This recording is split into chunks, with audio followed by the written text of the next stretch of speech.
Witajcie! Dziś zabieramy Was na wycieczkę do wschodniej części województwa lubelskiego, do jednego z mniej znanych regionów Polski, a mianowicie na Polesie. Ta przepiękna kraina jezior, kniei, moczarów i bagien od wieków była tyglem narodowości, których losy i kultura wywarły ogromny wpływ na region. Odwiedzimy Poleski Park Narodowy z jego przepiękną roślinnością i cudownymi widokami oraz spróbujemy wypatrzeć jeden z najbardziej zagrożonych gatunków gadów w Polsce. Odwiedzimy miasto, w którym siedzibę miał klub sportowy Maccabi, żeby odnaleźć ślady po pojedynku Michała Wołodyjowskiego z Bochunem. Zobaczymy, jak wygląda Sopot Lubelszczyzny z największym i najczystszym jeziorem w regionie oraz odwiedzimy sanktuarium z huśtawką i przepięknym widokiem na Zakola Bugu. Zapraszamy na Polesie.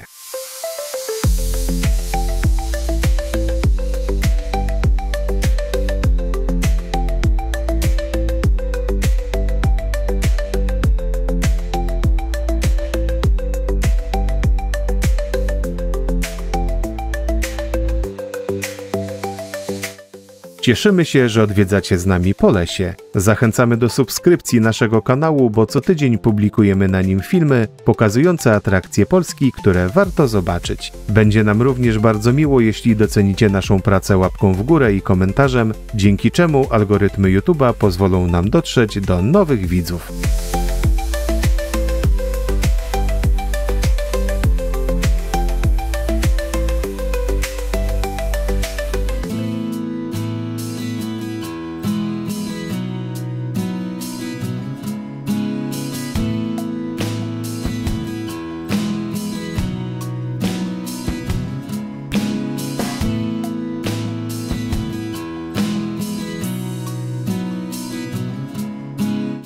Położony we wschodniej części województwa lubelskiego Poleski Park Narodowy to przede wszystkim obszary wodno-błotne z torfowiskami i jeziorami krasowymi, poprzetykane naturalnymi kompleksami leśnymi z siedliskami reliktowych gatunków zwierząt i roślin. Znajdziecie tu żaby brunatne i zielone, jaszczurki zwinki i padalce, bobry, łosie, nornice, piżmaki i przede wszystkim żółwie błotne, jeden z najbardziej zagrożonych gatunków gadów w Polsce.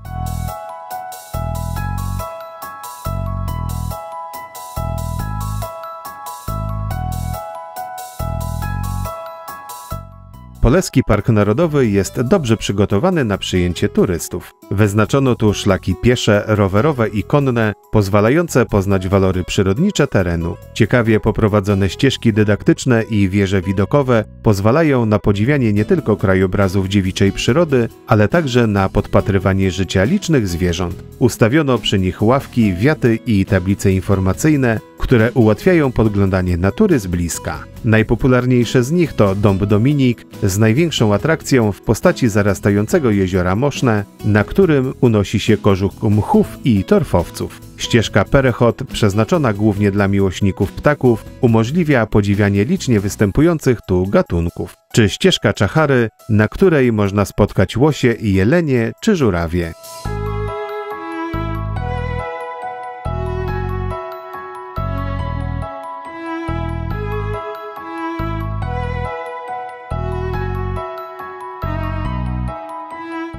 Wycieczki po Poleskim Parku Narodowym warto zacząć od siedziby w Urszulinie, gdzie możecie nie tylko kupić bilety wstępu, ale przyjrzeć się przede wszystkim malutkim żółwiom, które trafiają do Ośrodka Ochrony Żółwia Błotnego z zagrożonych przez drapieżniki gniazd. Ciekawe wystawy możecie także obejrzeć w ośrodku muzealnym w Starym Załuczu. W części muzealnej zgromadzone są zbiory, na które składają się eksponaty archeologiczne, etnograficzne, historyczne, w tym militaria, numizmaty, dokumenty oraz przyrodnicze, prezentujące dziedzictwo kulturowe Polesia Zachodniego. W wiacie muzealnej znajdują się duże eksponaty, które nie zmieściły się w muzeum. Na szczególną uwagę zasługują tu sąsiek, pojemnik na zboże wydłubany z jednego pnia 250-letniej sosny oraz wozy chłopskie i bryczki produkowane niegdyś w Starym Załuczu. Na terenie ośrodka znajduje się także ścieżka Żółwik, prezentująca informacje dotyczące żółwia błotnego oraz budowy lasu i jego mieszkańców. Na trasie ścieżki znajduje się oczko wodne, w którym można czasem wypatrzeć dorosłego, choć niewielkiego gada.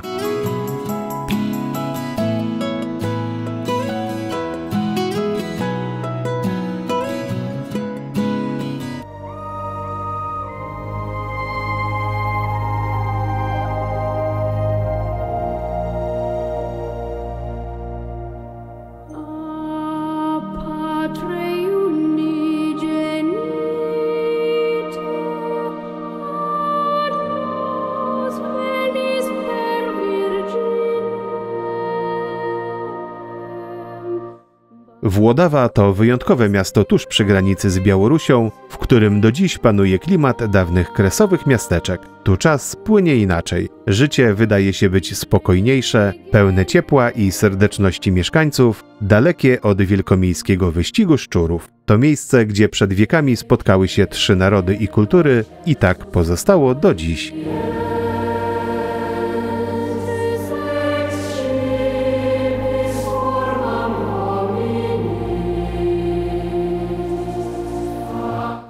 Włodawa powstała prawdopodobnie około XIII wieku jako jeden z grodów księstwa halicko-wołyńskiego, jednak nie zachowały się z tego okresu żadne źródła pisane. Prawdopodobnie już wtedy mieszkała tu ludność polska, ruska i żydowska. Położenie nad Bugiem sprzyjało szybkiemu rozwojowi miasta jako ośrodka handlowego i tranzytowego. Po lokacji, która miała miejsce prawdopodobnie na początkach XVI wieku, do Włodawy zaczęli coraz liczniej sprowadzać się Niemcy, Ormianie, Czesi i Żydzi. Przez wieki istnienia i pomimo zmian rządzących nacji na tym terenie, Włodawa rozwijała się dzięki aktywności mieszkańców, szczególnie Żydów. Nie zmieniło tego odzyskanie niepodległości w 1918 roku, kiedy miasto znalazło się ponownie w granicach Polski. W tym czasie Izraelici stanowili 60% wszystkich mieszkańców.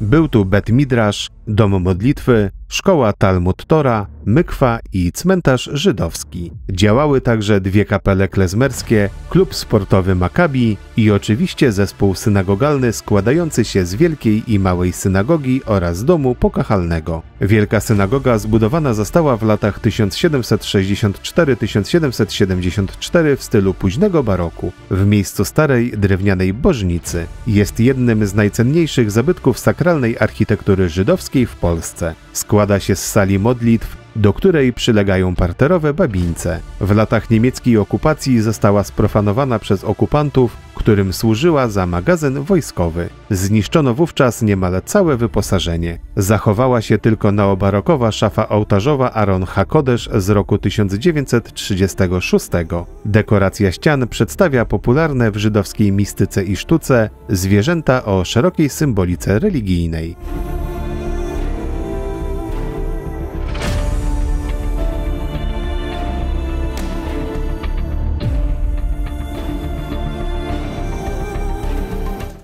Drugim budynkiem włodawskiego kompleksu jest mała synagoga pochodząca z przełomu XVIII i XIX wieku, wybudowana w stylu klasycystycznym. Od początku budynek pełnił 2 funkcje. Był domem modlitwy oraz miejscem studiów Tory i ksiąg talmudycznych. W budynku zachowały się fragmenty polichromii ściennych oraz częściowo szafa ołtarzowa.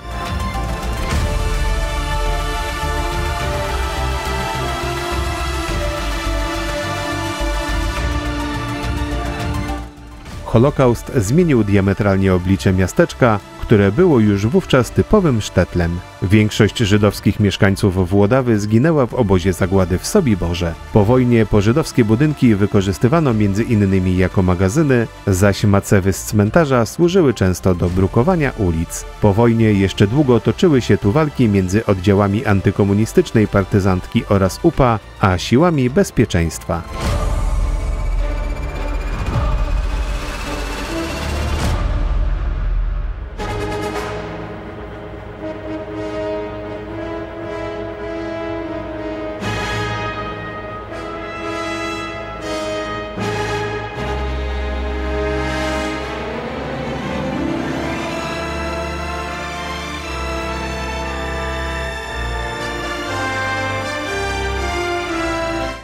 W centrum rynku we Włodawie znajdziemy jedyne tego typu miejsce w Polsce, które w dawnych czasach tętniło życiem pełnym gwaru rozbrzmiewającego w różnych językach. To centrum handlowe miasta, dziś zwane potocznie Czworobokiem. Należał on do włodawskich rajców, kupców i rzemieślników, w większości Żydów. Według lokalnej legendy to właśnie na dziedzińcu Czworoboku Michał Wołodyjowski miał pojedynkować się z Bohunem. Ale to nie jedyne wspomnienie w Ogniem i Mieczem o Włodawie. To właśnie tu Rzędzian spotkał leczącego rany Bohuna, który wyjawił mu miejsce ukrycia Kniaziówny.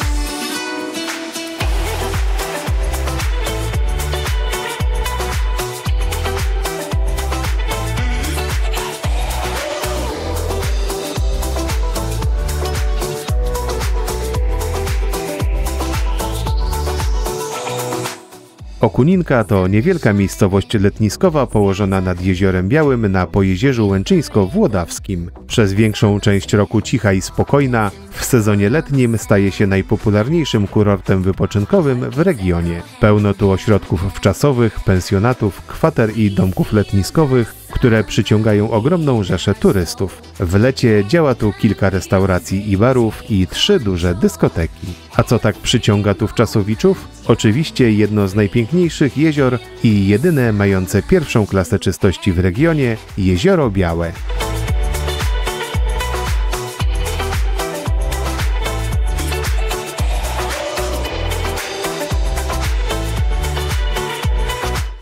Jezioro Białe to jedna z największych atrakcji turystycznych województwa lubelskiego. Położone we wschodniej części równiny łęczyńsko-włodawskiej jest największym jeziorem w okolicy. Powierzchnia lustra wody wynosi 106 hektarów i miejscami 34 metry głębokości, a długość linii brzegowej niemal 4,5 kilometra. Jego istotną cechą jest wysoka ciepłota wody i małe jej obniżanie wraz z głębokością. Dzięki podłożu kredowemu charakteryzuje się wysoką przejrzystością wody. Żyje tu około 20 gatunków ryb, m.in. sielawa, szczupak, sandacz, węgorz, okoń, karp, lin i leszcz. Wokół jeziora znajduje się rozbudowana infrastruktura hoteli, ośrodków wypoczynkowych, restauracji i kawiarni.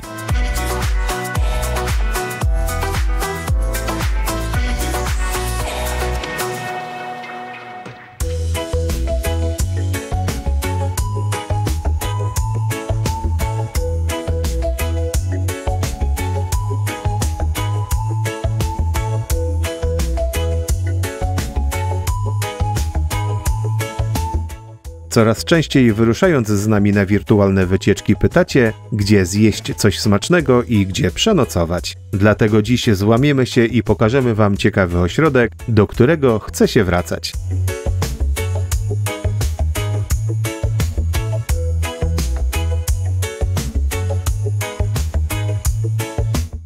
Gdy najdzie Was ochota na dłuższy pobyt w okolicach Jeziora Białego, to koniecznie pomyślcie o niebieskich migdałach.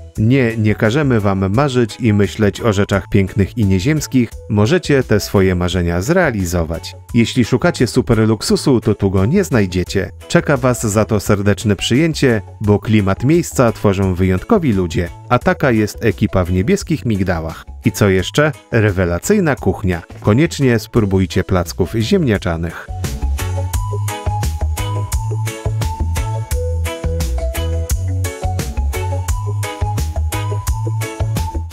Co można tu robić oprócz zwiedzania miejsc, które pokazujemy? Aktywnie spędzać czas na basenie, siłowni i boiskach sportowych, a na dzieci czekają ciekawe zajęcia z animatorami. Wy wtedy możecie nawet nic nie robić, popróżnować, odpocząć i myśleć o niebieskich migdałach. Zresztą sami zobaczcie. I jak Wam się podoba?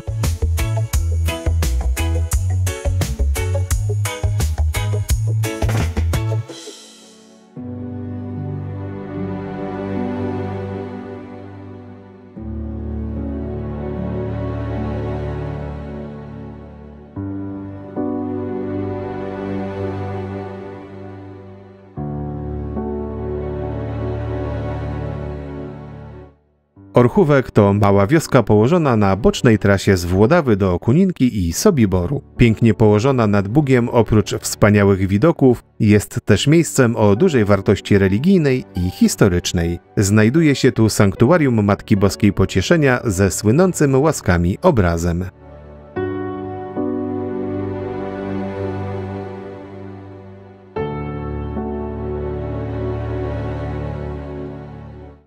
Historia miejscowości sięga XVI wieku, kiedy Aleksander Jagiellończyk erygował na prawie magdeburskim miasto Orchów, nadając je jednocześnie staroście bielskiemu Jerzemu Krupskiemu. O nim i jego zamku w Krupem opowiadaliśmy wam już nieco na innej wycieczce. Krupscy w 1506 roku ufundowali dwie świątynie: rzymskokatolicki kościół pod wezwaniem Jana Jałmużnika i staroukraińską cerkiew Dobrej Opieki Matki Bożej. Po katastrofalnej powodzi w początkach XVII stulecia wzniesiono nową świątynię na wzgórzu w miejscu obecnego kościoła i powierzono ją zakonowi świętego Augustyna. Przez kolejne stulecia kościół i klasztor był niszczony i grabiony przez kozaków, Szwedów i wojska moskiewskie. Znajdujący się w nim obraz Matki Bożej Pocieszenia, według lokalnej legendy znaleziony pod Starym Dębem, szybko zyskał sławę cudownego i stał się miejscem pielgrzymek. Ze względu na wciąż wzrastającą liczbę pielgrzymów, pod koniec XVII wieku postanowiono wybudować nową świątynię. W ramach represji po powstaniu styczniowym kościół został zamieniony na cerkiew. W ręce katolików powrócił dopiero w latach 30. XX wieku. Od 1947 roku opiekę nad nim sprawują kapucyni.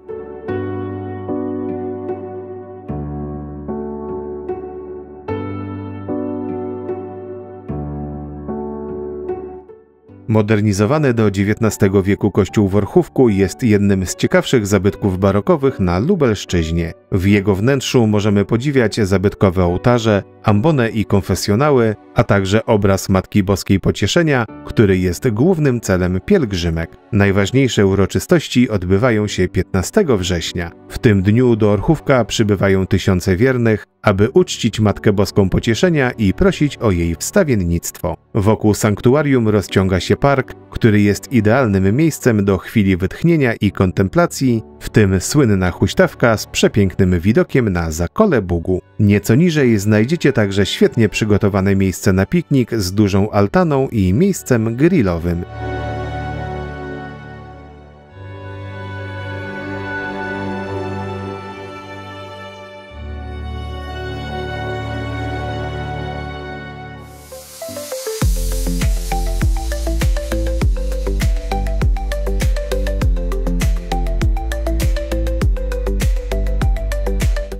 Polesie to mniej znany turystycznie region Polski, który ma jednak do zaoferowania turystom świetne warunki do wypoczynku, rekreacji oraz turystyki aktywnej. Oprócz ciekawych zabytków czeka tu na Was także piękna i dzika przyroda, a fani bardziej leniwego wypoczynku znajdą tu ciekawe miejsce do relaksu nad wodą. Odwiedzajcie Polesie, bo warto!